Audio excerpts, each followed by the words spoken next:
tí ọ̀rọ̀ dé yìí àásọ kedere bàbá Bọ́lá Ahmed Tinubu ọ̀ránṣẹ́ CMC ipe kó step aside kó gbé fún ọ̀gbẹ́ni Alhaji Mustapha Sego kó jẹ́ chairman Lagos State Union Transport Workers. Speaker wà ń bẹ̀ Fẹ́mi Gbàjàbíàmílà. Senator Wasiu Abdul Wasiu Sani Ẹ̀ṣinlókun wà ń bẹ̀. Eléyìí ó ṣe ọ̀rọ̀ sentiment wọ́n ní kó ṣe ń tẹ̀lé. Ó wá fi àṣẹ sí kábíyèsí lẹ́nu. Ìkúṣẹ̀ ńlá Elégùṣì Adémọ́lá Elégùṣì owó ọkọ̀ Ṣẹ̀kínà ìpè kó sọ fún Musiliu Oluomo kó jáwọ́ nù rédèrèdè kó jáwọ́ nù rádaràdá kó fi ọwọ́ Alhaji Mustapha Adio Sego kó fà á sókè kó máa lọ sí Àbújá. Ọba kì í dábàá ọba ń pàṣẹ ni ó di ìjẹta lénìí. Wọ́n wá ní kò gbọdọ̀ gba kọ́bọ̀ lọ́wọ́ ẹnikẹ́ni. Nígbà tó ti kúrò ńbẹ̀ tó ti ní kó fa èèyàn sílẹ̀ owó wo ló tún ní kí àwọn branch chairman kó máa lọ mú àgbègbè àwọn onímọ̀ọ́rọ́ lọ mú wá going to 700 million owó wo ni Musiliu MC Oluomo kí ló fẹ́ kọ́lọ́hún ṣe tí ò tí ì ṣe fún ẹ. Níbi tí Ọlọ́run kẹ́ẹ̀dé owó tó máa ná tó yàwó ẹ̀ máa ná tọ́mọ ẹ̀ máa ná táwọn ọmọdọ́mọ ẹ̀ máa ná ti wà lọ́wọ́ ẹ̀.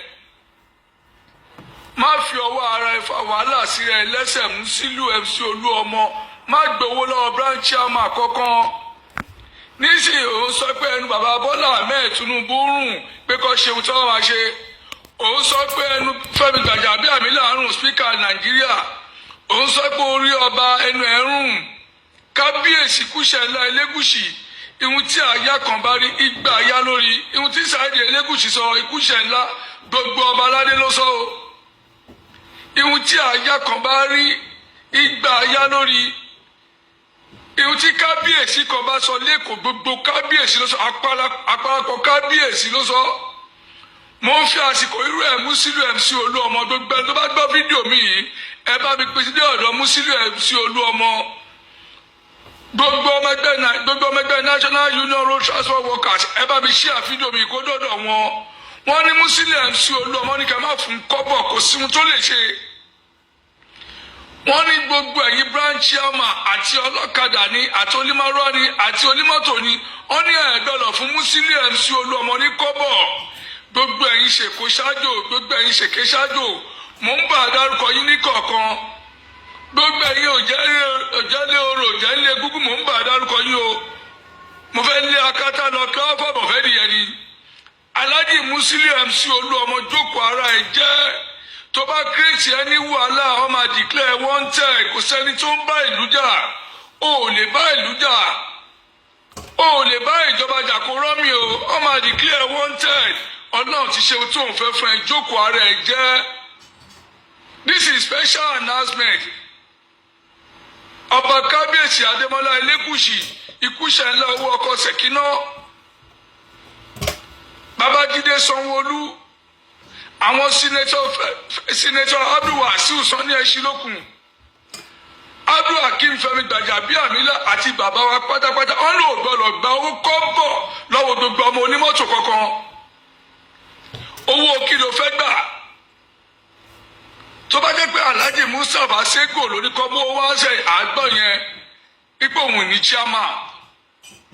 Má ní àwọn èèyàn lára Alhaji Musiliu MC Oluomo má gbà kọ́bọ̀ lọ́mọ ìjọba ni ó má gbà kọ́bọ̀.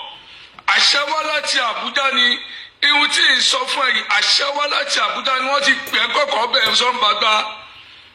Gbogbo ẹ̀yin branch chairman ẹ má fún Musiliu MC Oluomo ní kọ́bọ̀. Àsìkò ọdún lọ́wọ́ àyè ẹ lọ fowó tọ́jú ayín náà ẹ tọ́jú onílé ẹ tọ́jú àlejò tí Mustapha Adio Sego tó bá ṣe handover fún àmọ́ ohun tó máa ṣe. Gbogbo ẹ̀yin ṣèké ṣáájú mo yìí ń bọ̀ àbá yín máa dárúkọ yín kọ̀ọ̀kan ni. Ikú kan ló máa pẹ̀dà àkànbí ọmọ níjogún ọlá ọmọ agbọ́rẹ̀ òbí Elédùmarè. Mustapha Sego carry on. You are well confirmed. You are confirmed from Abuja. You are confirmed from Ikúṣẹ̀ ńlá. Ọba aládé gbogbo tó dẹ̀ sọ ọba aládé ló sọ o. MC Oluomo fi wọ́n sílẹ̀ má gbà kọ́bọ̀ lọ́wọ́ wọn. Gbogbo ẹ̀yin branch chairman ọlọ́kadà onímọ́tò onímọ̀rọ̀ ẹ má fún kọ́bọ̀. lẹ́nu òkùnkùn.